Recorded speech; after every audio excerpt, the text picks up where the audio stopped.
Madam Chair, may I inquire? Yes. Go ahead. Go ahead, DS Cong Marcoleta. Go ahead. I'm sorry for interrupting, Madam Chair, but are we made to understand that the representative of DSWD will still explain the documents that we have received, like the resolution on the selection of 2 non-government organizations, including the criteria for the selection, roles, and functions of the National Regional Independent Monitoring Committees? Because nabasa na po namin lahat ito, Madam Chair. I think we can save time Okay. by merely asking them questions on their. There's a little improvement on from the past documents that they have submitted to us, Madam Chair. Opo, DS Marcoleta. Opo. Para makatipid tayo ng panahon, Madam Chair, siguro, kasi alam ko yung mga members natin masisipag ding magbasa yan. Opo. Lalong-lalo na si Cong Rivera. Palagay ko halos pinag-ulit-ulit niya ng basahin lahat yan. Para makatipid po tayo ng panahon, siguro tanungin na lamang natin sila, Madam Chair, dito sa mga binigay nilang dokumento sa atin. I can say to you that there is a little improvement on the submissions that they made compared to those documents that they have submitted during the last meeting that we had. But I can see, Madam Chair, their insistence to include in the legal basis of their resolution. Well, the NAC resolution is unnumbered, although this is series of 2021. What is the reason why they did not have a number? This is only a draft, Madam Chair. Gusto ko mag-uuto daw dyan. This was the one submitted to us, pero according to them, once that it was signed, padadalan po tayo nung may signed na resolution, DS Marcoleta. Are we made to understand, Madam Chair, that because it has no number yet, it is still a draft, and I can see that it has not been signed by the members of the NAC. Can you please answer DS ASEC Peñaflor? Yes, thank you very much, Congressman Marcoleta. Yes, that's correct, sir. This has not yet been signed yet by the NAC. This was the agreement during the special NAC meeting held last week, sir. So are you submitting this for the consideration of the members of this committee, Madam?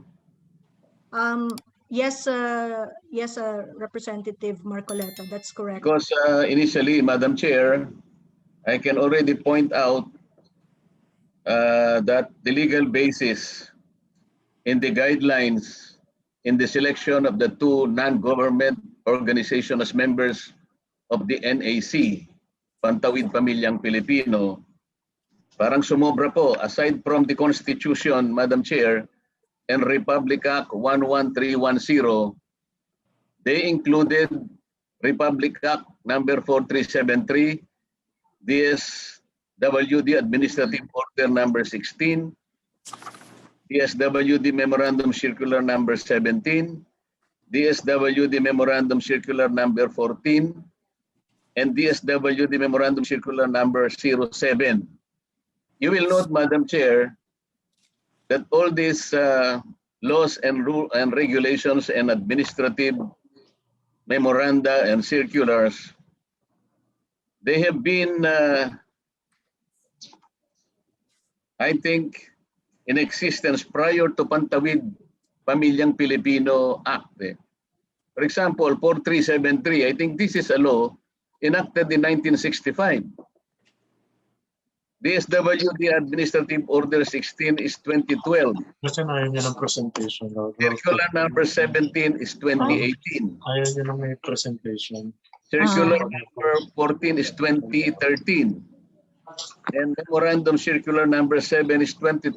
Why are we including all this Memorandum Circular, Madam Representative of DSWD, when we're supposed only to make us basis for all these regulations, Republic Act 11310. Remember, Pantawid Pamilyang Pilipino Program lang ang pinag-uusapan natin. We are not talking about the other programs and activities of DSWD. Wala pa Where probably all these circulars and memoranda are being utilized by your department. But insofar as the Pantawid law is concerned, I suppose, Madam Chair, we're limited to 1131 through RA 11310.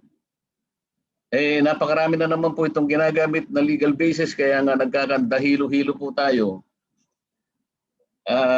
Even in the criteria for the selection, Madam Chair, nung IMC, there is again an insistence on the part of DSWD to include ito, sinama na naman po yung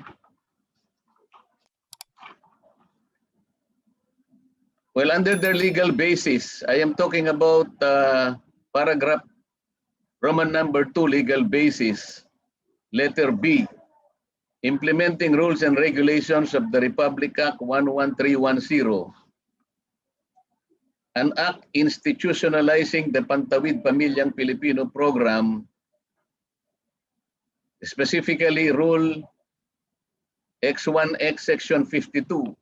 An IMC shall be created at the national and regional levels composed of representatives from the private sector and civil society organizations subject to the criteria to be developed by the DSWD. Madam Chair, I am not against any criteria that will be developed later on by the DSWD. Ang nagiging problema lang doon sa paggawa nila ng criteria, sumusobra po yung task na ibinibigay. For example, under letter B of part 4 nung kanilang what do you call this? This is supposed to be, wala kasing number yung mga resolution ninyo, but this is a resolution adopting the criteria for the selection, roles and functions of national and regional independent monitoring committees. Nilalagay na naman po rito, Madam Chair, number 1, solicit participation of the private sector to collaborate with government in the implementation of the program. This is not the role of an independent monitoring committee, Madam Chair.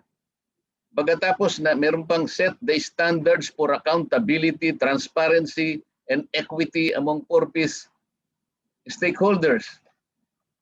Wala naman pong sinasabi yung batas doon, Madam Chair.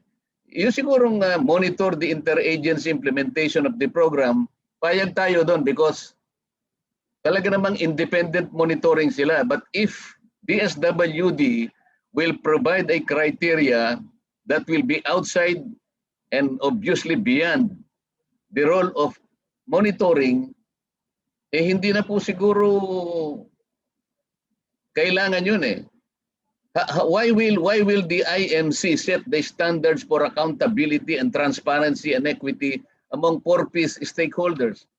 Sino-sino ba lahat yung purpose stakeholders? Bakit sila yung magseset ng accountability and transparency and equity standards? Where did you get this?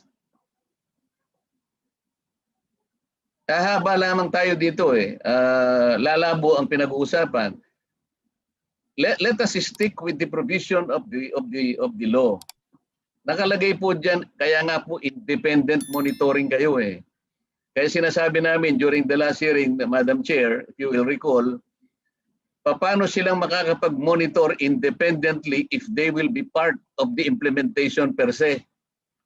Di magiging subjective ang monitoring nila dahil kasama sila sa implementation. Ngayon, there is now an improvement.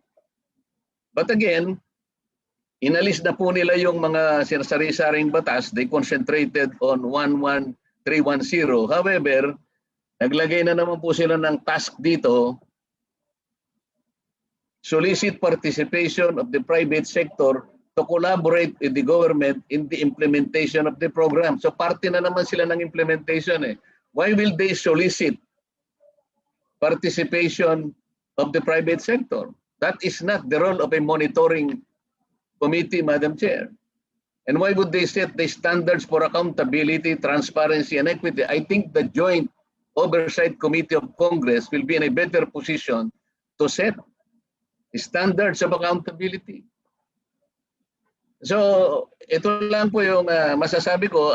Kung mapalitan natin sana itong mga ganito, madadali na po tayo. And kung babalik po tayo sa National Advisory Council, doon sa pag-accredit po ninyo ng 2 members of the private sector and NGOs, alisin na po ninyo itong sari-saring memoranda and circular and even Republic Act 4373. Wala naman pong sinasabi yung Pantawid Law na kailangan isangkot pa ninyo ang lahat ng circular at saka memoranda. Bago po kayo makapag-accredit ng base sa mga standard na ito na napakarami, dadalawa lang naman ng hinihingi po sa inyo sa bawat region at saka sa national. Kaya po siguro nagtagal tayo. Can you imagine, Madam Chair, 2 taon na po ang Pantawid. Hanggang ngayon, wala pa po silang na-develop na council. Ganito po talaga, kadugo, Madam Chair, kapag hindi nila tingnan mabuti kung ano lamang ang pinakasimpleng requirement ng batas. Salamat po, Madam Chair. I think we are now in the right direction. Kilalanin lang ng TSWD na huwag na nilang palabuin, linawin na lang po natin ang mga requirements. Salamat po, Madam Chair. Thank you very much. Thank you very much pong DS Marcoleta. Noted po yon at ako po yung nakikiisa kung ano I support your manifestation. But before I proceed, I would like to acknowledge Congressman